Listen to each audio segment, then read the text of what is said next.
बंद चरण बोली कर जोरी, मंगल भवन अमंगल हारी, उमा सहित जहि जपत पुरारी, मंगल भवन अमंगल हारी, उमा सहित जहि जपत पुरारी। वैसे तो प्राय इच्छा कब किसके मन में आ जाए कोई नहीं जानता, लेकिन ऐसी इच्छा जिसके बिना अब जीना संभव नहीं, ऐसी इच्छा जब हृदय में आ जाती तो उस इच्छा को पूर्ण करने के लिए व्यक्ति हर संभव प्रयास करता है। और हर संभव क्या है? जो प्रयास असंभव होता है वो भी कर देता है। लेकिन सत्यता यह भी है कि जब जीवन में कोई विपत्ति आती है या ऐसी इच्छा मन में आ जाए जो अपने बल बुद्धि से परे है, अपने बस का नहीं, तभी हृदय में वेदना उत्पन्न होती है, उस चीज को प्राप्त करने की अभीष्ट इच्छा उत्पन्न होती है। और जब ऐसी इच्छा उत्पन्न होती है तो यह मन, यह हृदय प्रभु के प्रति समर्पित हो जाता। तो मानस में 4 तरह के भक्त बताए गए। पहला भक्त बहुत ही द्रवित हो, आर्द्र हो, किसी चीज की अभिलाषा हो या किसी कारण भय हो, और जब उसको कुछ समझ में नहीं आता है तो उस चीज के लिए भगवान की शरण में चले। वह भय भी हो सकता है, भय से ग्रसित होकर के हम भगवान की शरण में चले गए। लालसा, कामना से ग्रसित होकर के भगवान की शरण में चले गए। जिज्ञासा बस भगवान की शरण में चले गए। बहुत लोग कहते हैं ना कि भगवान परीक्षा ले रहे, तो भगवान परीक्षा ले चाहे न ले, लेकिन भक्त प्रायः भगवान की परीक्षा ले लेता है। देखिए भगवान को मानते हैं कि नहीं, देखिए भगवान मेरी बात सुनते हैं कि नहीं सुनते। और चौथा भक्त होता है वह ज्ञानी। ऐसा ज्ञान उत्पन्न हो जाता है, जान जाता है कि संसार में ईश्वर के अलावा सब कुछ व्यर्थ। ये 4 भक्त होते हैं और चारों भक्त श्रेष्ठ होते हैं। ऐसा नहीं कोई बहुत ऊंचा हो और कोई नीचा। भगवान को चारों तरह के भक्त प्रिय। देवी सीता जब पहली बार प्रभु श्री राम को देखती, तो जब तक देख रही हैं भगवान को, नयन से नयन मिले हैं, तब तक तो कोई कष्ट नहीं। लेकिन भगवान जब वहां से जाने लगते और देवी सीता को ऐसा लग रहा है कि जैसे प्रभु क्षण भर के तो लिए मिले, लेकिन अब हमारे जीवन में दोबारा आएंगे कि नहीं आएंगे पता नहीं। तो भगवान आए कि ना आए वह तो बात अलग है, लेकिन समस्या यह है कि जब भगवान का दर्शन सीता जी ने किया तो सीता जी के हृदय में भगवान की छाप पड़ गई। जैसे किसी गीली मिट्टी को आप अपने हाथों से ऐसे कस के छू दीजिए तो उस मिट्टी में उंगलियों के निशान पड़ जाते, और जब हाथ हटा लीजिए मिट्टी सूख जाएगी तो वो उंगलियों के निशान हमेशा रहेंगे।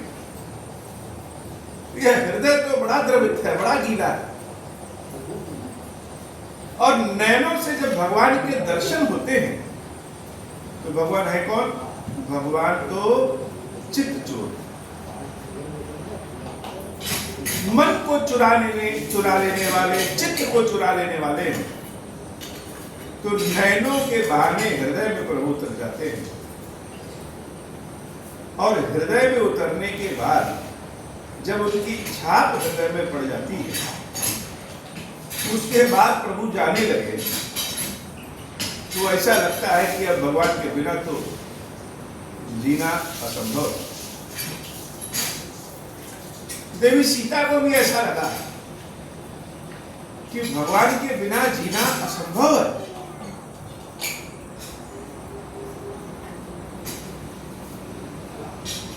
तो प्रभु को प्राप्त कैसे करें? बहुत तेज प्यास लगी है तो व्यक्ति पानी ढूंढेगा। बढ़िया पंखा चल रहा है, गर्मी में बैठे हैं और अचानक से बिजली चली जाए तो गर्मी की छटपटाहट होती है। तो आंखों के सामने भगवान प्रकट हुए और चले जा रहे हैं तो छटपटाहट तो होगी। अब सबकी तो अपनी एक सीमा है, बल की, ज्ञान की, बुद्धि की, विवेक की, सहज शक्ति की, सबकी एक सीमा है। प्रभु की तरह अनंत तो है नहीं। और प्रेम में सहन शक्ति बहुत होती है, लेकिन उतना ही जितना सहन शक्ति होती है उतना ही उतावलापन भी होता है। तो राम सीता की आंखों के सामने जा रहे हैं और सीता अपने हाथों को फैला करके राम को अपने पास बुलाना चाहती है, लेकिन बीच में भगवान शंकर का कठोर धनुष याद आ गया। और शंकर जी का धनुष इतना कठोर है, जनक जी की प्रतिज्ञा भी उतनी कठोर। बड़ी स्थिति विचित्र है कि आंखों के सामने से जो जा रहा है उसको रोकने की भरपूर इच्छा है, लेकिन बीच में ऐसी प्रतिज्ञा की दीवार है, मर्यादा की दीवार है, उस दीवार को कूद नहीं सकता, फाड़ नहीं सकता। तो कूद फाड़ नहीं सकते तो क्या कर सकते हैं? पुकार सकते हैं, आवाज लगा सकते हैं। किसके लिए? उसके लिए, उसको पुकार सकते हैं जो इस विपरीत परिस्थिति में हमारी सहायता कर सके। प्रभु जब जात जानकी जानी, सुख स्नेह शोभा गुण खानी, परम प्रेम में मृदु मस कीनी, चार चित्त बीती। प्रभु जा रहे हैं और जानकी एक तक व्यथित है, विचलित है कि प्रभु को रोके कैसे।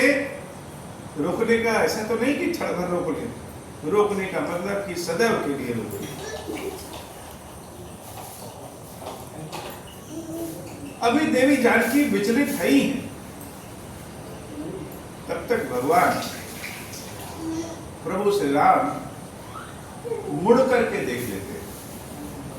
अब जब प्रभु मुड़ करके देख लिए, फिर से भगवान की आंखों से देवी जानकी की आंखें मिलती हैं। अब दोबारा जानकी देवी उस बिछोह को संभाल लेंगे। अब जब बिछोह को संभाल नहीं पाएंगे, पीड़ा को बर्दाश्त नहीं कर पाएंगे, तो व्यक्ति उसके पास जाना चाहता है। कांटा अगर चुभ जाए पैरों में, शरीर के किसी अंग पे, हम चाहते हैं जितनी जल्दी हो सके उतनी जल्दी कांटा निकल जाए। तो यह हृदय में जो शूल चुभा है बिछोह का, ये बिछोह का शूल ऐसा है, न किसी को बता सकते हैं, न किसी को दिखा सकते हैं। तो जो कोई नहीं जानता उसकी प्रार्थना तो भगवान से कर सकते। देवी सीता को पार्वती माता याद आती है कि जिस प्रकार से देवी पार्वती ने अटूट प्रेम भगवान शंकर से किया, वह सामर्थ्यवान भी है और वह प्रेम के भाव को, विछोह के भाव को जानती भी। भला पार्वती जैसा अखंड अटूट प्रेम, जिद वाला प्रेम कौन कर सकता? यहां तो रामचंद्र जी मुड़ के देख भी रहे हैं, वहां तो सबके लिए जो परम दयालु भगवान शंकर हैं, वो भी देवी पार्वती के समय और कठोर हो जाते हैं। पार्वती माता के पास जाए तो वह सामर्थ्यवान भी है, कृपा प्रदान करने वाली भी है और प्रेम के भाव को जानती है। देवी सीता रोते बिलखते बड़े उतावलेपन के साथ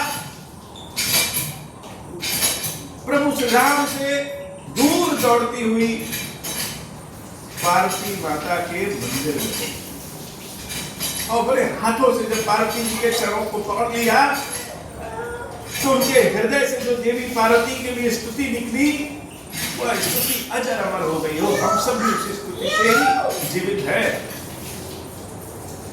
माता पार्वती की कृपा जिसको संसार में प्राप्त हो जाए, यद्यपि देवी पार्वती की कृपा के बिना तो संसार ही संभव नहीं। यह देवी सीता का राम के लिए पार्वती जी की स्तुति और पार्वती जी का देवी सीता पे प्रसन्न होकर के आशीर्वाद के स्वरूप में प्रेम के भाव को जानते हुए जो सीता जी को आशीर्वाद दिया, यह भक्त और भगवान के बीच में बड़ा अद्भुत प्रकरण है। इसको कथा के रूप में कैसे बताया? राम कथा का असली आनंद तो तब है जब हम स्वयं को राम कथा से जोड़ते हैं। गई भवानी भवन बहोरी, बंदी चरण बोली हर दूरी।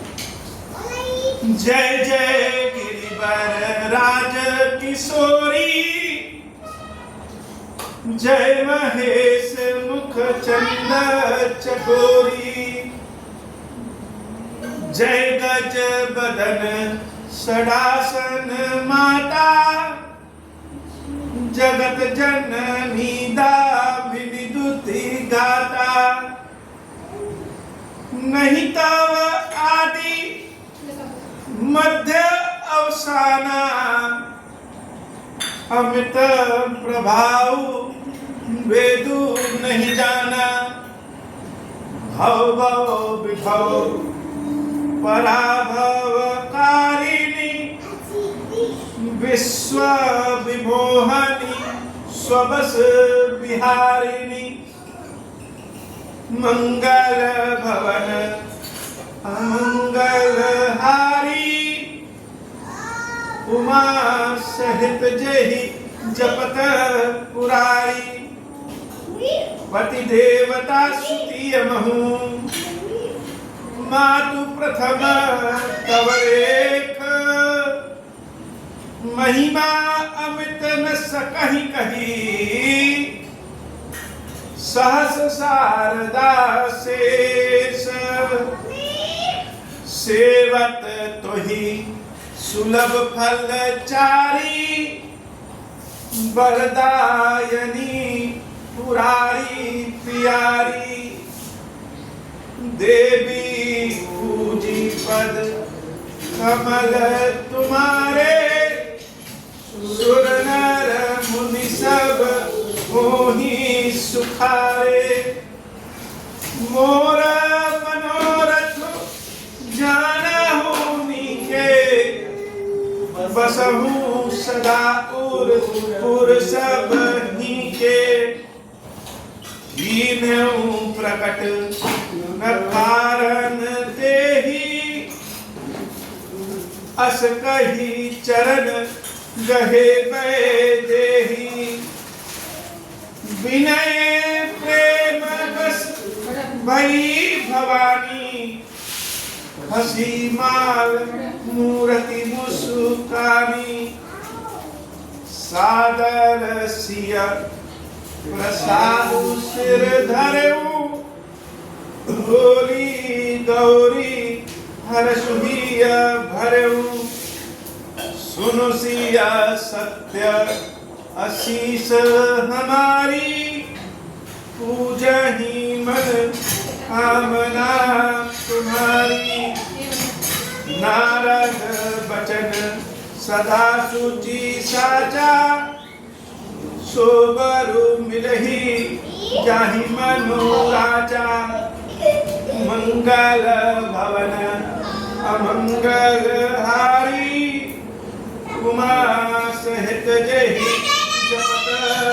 पुरारी मनु जाहि राजहु मिलिहु सोबरु सहज सुंदर सावरो करुणा निधान सुजान शील समीहु जान बराबरो यही भांति आशीष सहित हर्षियली तुलसी भवानी पूजी पुनि पुनि मुदित मन मंदिर चली जानी गौरी तुलसी हरिहर सुन जाई कही मंजुल मंगल मूल बामंग फल कद लगे मंगलहारी उमा सहित जहि शपथ पुरारी अब हो प्रसन्न प्रभु पर नाथ दीन पर निज पद भगति देहु प्रभु पुनि दूसर कर देहु तब माया संतत फिरहि पुराण हमर क्रोधन करिय प्रभु कृपा सिंधु भगवान शंकर दीन दयाल अब हम पर हो कृपाल साप अनुग्रह होई जहि विधि नाथ तो रही गाल दीन दयाल विरुद्ध संभाई हरहु नाथ मम संकट भाई जहि विधि होई नाथ हित मोरा करहु सुबेगी जानी दास मैं गोरा राम राज बैठे त्रैलोका हर्षिष भय गए सन शोका जे सकामन सुनहि जगावे सुख संपत्ति नाना विधि पावनि जो इच्छा करि मन माही हरि प्रसाद कछु दुर्लभ नाही मंगल भवन अमंगल हारी उमा सहित जय जगत पुरारी बोले श्री खीरेश्वर महादेव जी खीरेश्वरी मैया जी की सदा ही जय हो। खीरेश्वरम हे भगवान शंकर आप ऋण पातक दुर्भाग्य और दरिद्रता की निवृत्ति के लिए तथा संपूर्ण पापों का नाश करने के लिए मुझ पर प्रसन्न होइए। मैं दुख और शोक की आग में जल रहा हूँ, संसार भय से पीड़ित हूँ, अनेक प्रकार के रोगों से व्याकुल और दीन हूँ। गिरीश्वर मेरी रक्षा कीजिए। देव देवेश्वर सबको निर्भय कर देने वाले महादेव जी मेरी इसकी हुई पूजा को पार्वती जी के साथ ग्रहण कीजिए, मेरा मंगल करिए। महादेव शिव शंभु महादेव शिव शंभु महादेव शिव शंभु। ओम श्री राम।